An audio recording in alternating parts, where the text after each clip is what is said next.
Think of the value freedom is to creation. Think about it. When everything is a free choice, when everything has a free soul, the next step of their choice is of freedom, of what they choose. Think of all that they can choose. Think of all that they can create.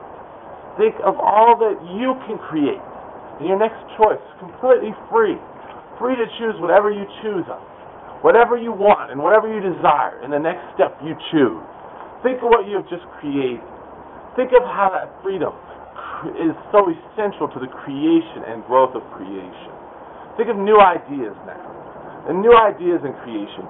If not for freedom, would that new idea have ever come to arise? Would that person ever been able to choose to create of that which they have chosen? That they have created in that new invention, in that new idea, in that new principle for creation, that new concept, that new thought, the new choices and the new design. Think of how freedom enlists and grows all that can be. Now imagine a world without freedom. Imagine all your freedoms be stripped away. Imagine. What could you then create? Only one of a few individuals in the world were allowed to create. That were allowed freedom. Only a few individuals were allowed true freedom. What would be created by all other individuals? What would be done by all other individuals? What would they create of their own desires, of their own hearts, of their own will? What new inventions, what new thoughts would come to be if everything had to choose a certain path? If everything had to be a certain way, by the choice of just a few? But look at what our freedoms give us. Look at what our freedom gives us in new ideas.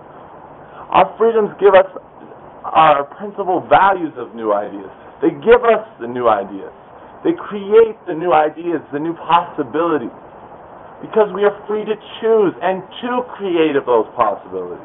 We are free to create of any possibility we choose, as long as we don't bring harm to others. As long as we don't bring loss to creation. We don't bring loss to life. And we don't bring loss to freedom.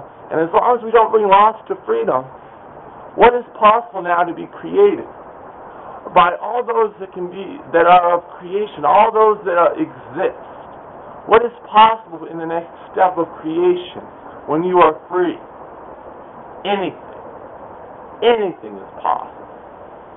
But imagine you had no freedom and you were restricted on what you could do. That you had to live a certain life. You had to live this way or that way. What happens to all the new ideas? What happens to all the variety of the new ideas? All the possibilities of creation? All the possibilities of existence, when only a few dictate that of the many. But when the many, though, are all free to choose and to create, what then becomes possible? How many new ideas, how many new possibilities are now possible because of the freedoms that we enjoy? Because of the freedoms that we have in our lives. What does that make possible for our lives to be? And if all the world was dictated by just a few, what would we lose?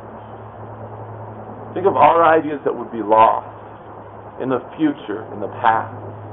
Think of all the ideas that would have been lost, of that of the past that reside currently, that came to be of the past of those of freedom, who chose a step of freedom to be of what they chose, to create of what they choose. And think, if those people had not been allowed the freedom to create, they would have never built what they had built.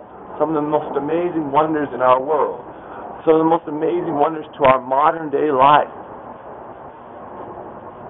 So value your freedom, but also value the freedom of others. Because who knows what they might create if given the chance to. Thank you for your time. Christopher David Clayton.